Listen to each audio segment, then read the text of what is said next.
بسم اللہ الرحمن الرحیم، اللہم صلی علی محمد و آل محمد۔ ایک موضوع جو ہر سال ماہ محرم کے آنے سے پہلے بہت زور و شور سے ڈسکس کیا جاتا ہے وہ یہ ہے، کیا محرم آنے سے پہلے ایک دوسرے کو نئے اسلامی سال کی مبارکباد پیش کی جائے یا نہ کی جائے۔ اور ایک بہت بڑی تعداد وہابیوں اور سلفیوں کی میسیجز کے ذریعے، پوسٹ کے ذریعے اور مختلف طریقوں سے نئے اسلامک سال کی مبارکباد پیش کرتے ہیں۔ بس آج ہم دو موضوعات کو ڈسکس کریں گے، جن میں سے ایک موضوع ہے کیا نئے اسلامی سال کی مبارکباد پیش کرنا وہابی اور سلفیوں کی رائے اور ان کے مبنا، ان کے دین، ان کے عقیدے کے مطابق جائز ہے یا نہیں، اور دوسرا موضوع یہ کیا محرم اسلامی سال کا پہلا مہینہ ہے بھی یا نہیں۔ بس سب سے پہلے ہم ڈسکس کرتے ہیں کہ یہ تصور کہ اسلامی کیلنڈر کی ابتدا خلیفہ دوم کے زمانے میں ہوئی، یہ نظریہ سوائے توہین رسالت کے کچھ بھی نہیں، کیونکہ ایسا سوچنا اس بات کا نتیجہ ہے کہ یہ کوئی تصور کرے گا کہ رسول اللہ صلی اللہ علیہ وسلم کو اسلامی کیلنڈر کی کوئی بھی فکر نہیں تھی اور دنیا سے چلے گئے،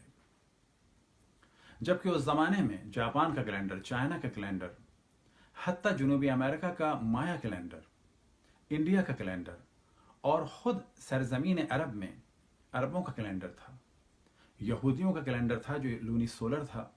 عیسائیوں کا کیلنڈر تھا کہ جو سولر تھا۔ لہٰذا رسول اللہ صلی اللہ علیہ وسلم کے بارے میں یہ گمان کرنا کہ ان کو اس جانب بالکل بھی توجہ نہیں تھی، ان کی اس جانب، تو یہ بالکل توہین رسالت کے مترادف ہے۔ انہیں قطعاً توجہ تھی اور بے حکم خداوند تبارک و تعالی انہوں نے اسلامی کیلنڈر کی بنیاد چاند پر رکھی، یعنی قمری کیلنڈر کو قرار دیا اور اس کا پہلا مہینہ اپنی ہجرت کو قرار دیا۔ آپ کی ہجرت پہلی ربیع الاول کو ہوئی مکے سے مدینے کی جانب، 8 کو آپ قبا پہنچے اور 12 کو آپ مدینہ پہنچے۔ لہٰذا اسلامی سال کا پہلا مہینہ ربیع الاول ہے، نہ کہ ماہ محرم۔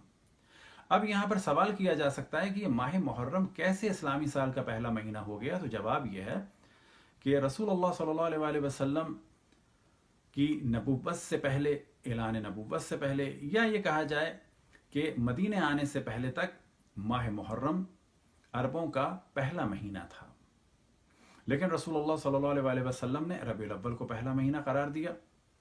اور یہ والا موضوع تاریخ کی مختلف کتابوں میں معاہدوں کی صورت میں اور لیٹرز کی صورت میں موجود ہے، کہ جن میں سے ایک کا ہم حوالہ دیں کہ جب رسول اللہ صلی اللہ علیہ وسلم نے معاہدہ کیا نجران کے عیسائیوں سے، اور جسے مولا امیر المؤمنین علیہ الصلوۃ والسلام نے لکھا، تو اس میں جو تاریخ بیان ہوئی اس کی ابتدا ہجرت ہی سے تھی اور اسے بعد الہجرہ کہا گیا۔ شروع میں ہجرت کے بعد مہینوں کو بیان کیا جاتا تھا، پہلا مہینہ، دوسرا مہینہ، 10واں مہینہ،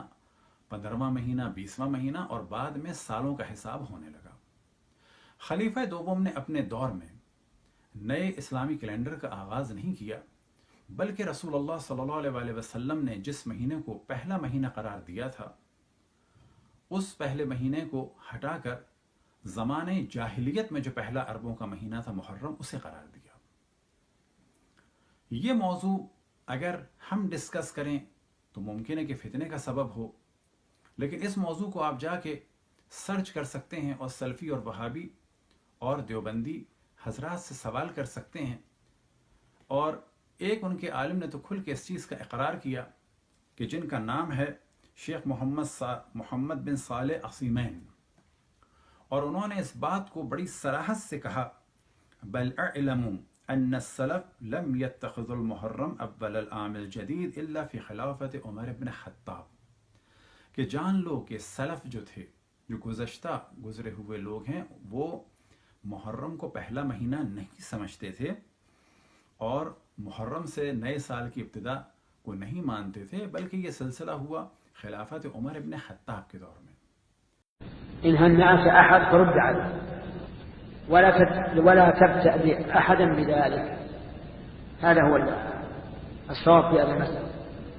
لو قال الإنسان مثلا نهنئك بهذا العام الجديد، قل هنأك الله بخير وجعله عام خير وبركة، لكن لا تبتدئ الناس عنه، لأنني لا أعلم أنه جاء عن السلف أنهم كانوا يهنئون بالعام الجديد،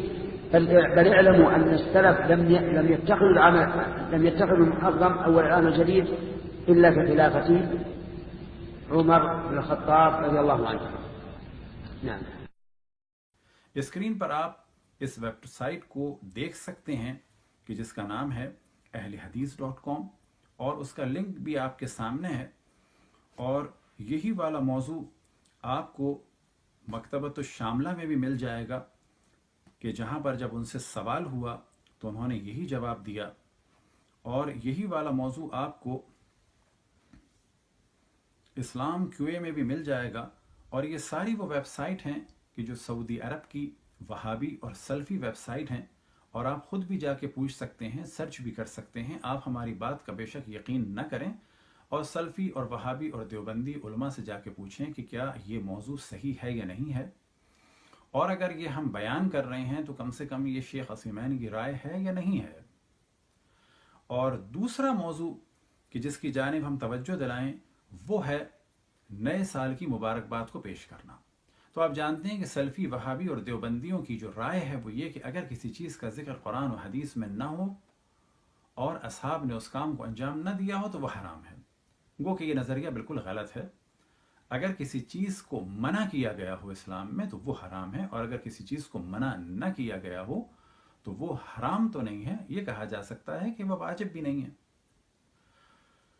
تو سب سے پہلے سوال یہ ہوتا ہے، کیا قرآن میں اور حدیث میں اور اصحاب یا دیگر لوگوں کی سنت یا روش یہ تھی کہ وہ نئے سال کی مبارکباد پیش کرتے ہوں؟ بس پہلا موضوع ڈسکس ہو گیا کہ ربیع الاول اسلامی سال کا پہلا مہینہ ہے، نہ کہ ماہ محرم۔ بس اگر کسی کو مبارکباد دینی ہے تو وہ ماہ محرم میں نہ دے بلکہ وہ ربیع الاول میں دے نئے سال کی مبارکباد۔ اب یہاں پر سوال ہوا عبداللہ ابن عباس سے، اور پھر ہم آپ کے سامنے اہلحدیث.com کو پیش کرتے ہیں کہ جب سوال ہوا ان سے کیا جائز ہے کہ جو بعض ممالک میں عیدیں منائی جاتی ہیں استقلال کے نام سے، جنہیں عید وطنی کہا جاتا ہے، کیا اس قسم کی عیدیں یا نئے سال کی مبارکباد پیش کرنا؟ تو ان کا جو جواب ہے کل هذه الآیات مبتدعۃ وکلها باطلۃ، کہ جتنی بھی عیدیں ہیں یہ سب بدعت ہیں اور باطل ہیں۔ اور اس کے بعد انہوں نے حرام کا تو نہیں کہا بلکہ کیا کہا، لیکن الافضل ان لا تبتدی بالتہنیۃ، لیکن افضل یہ ہے کہ آپ مبارکباد میں ابتدا نہ کریں۔ بس جتنے بھی سلفی وہابی ہیں انہیں چاہیے کہ وہ مبارکباد میں ابتدا نہ کریں۔ لیکن اگر آپ یہاں پر دیکھیں کہ انہوں نے ولادت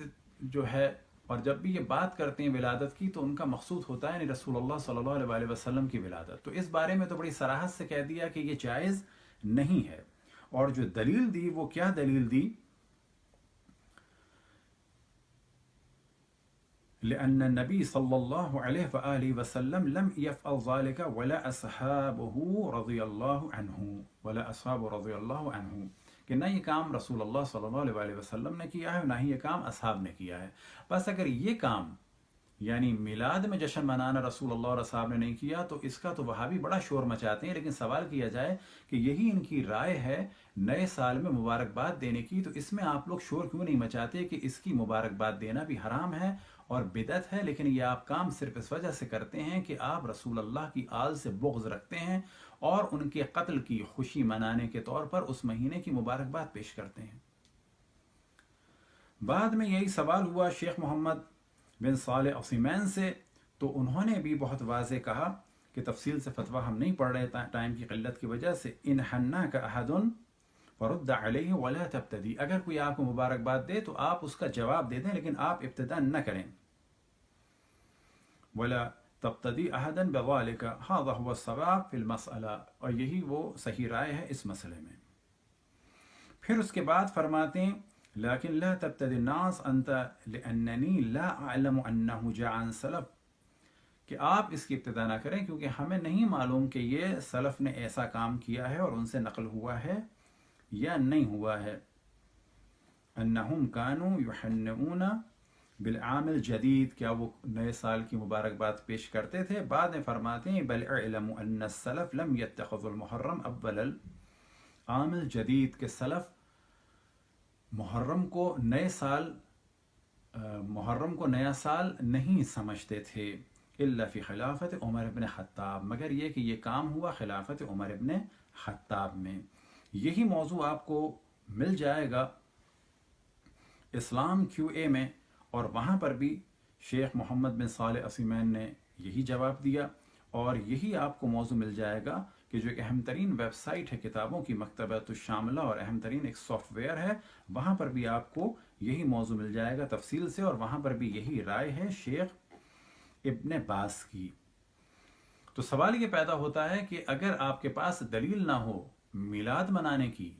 عزاداری کرنے کی، تو وہاں پر تو آپ شور مچاتے ہیں کیونکہ اس سے رسول و آل رسول کا ذکر ہوتا ہے، لیکن آپ کے پاس کوئی دلیل نہیں ہے نئے سال کی مبارکباد پیش کرنے کی،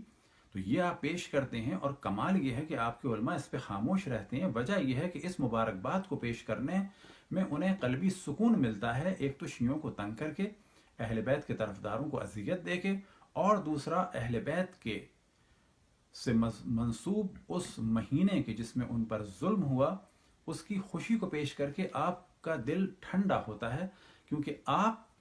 کے دل میں وہ محبت کہ جو رسول اللہ صلی اللہ علیہ وسلم کی ہونی چاہیے وہ نہیں ہے، بلکہ اس کے برعکس 1000 گنا زیادہ محبت بنو امیہ کی، اور دشمنان رسول اللہ کی، اور دشمنان آل رسول اللہ صلی اللہ علیہ وآلہ وسلم کی ہے۔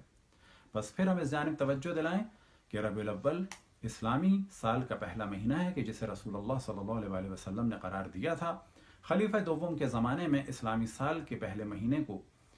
بدل دیا گیا اور محرم کو پہلا مہینہ قرار دے دیا گیا، اور اب سلفیوں نے اور وہابیوں نے اس کی مبارکباد پیش کرنا شروع کی، یہ جانتے ہوئے کہ یہ بدعت ہے اور غلط ہے، محض آل رسول کے غم منانے والوں کو اذیت دینے کے لیے۔ اور ساتھ میں توجہ دلائیں اور گفتگو کو ختم کریں، اگلا موضوع کہ جو ڈسکس ہم بعد میں کریں گے پھر، اور پہلے کر چکے ہیں، وہ ہے عاشور کے روزے کے بارے میں۔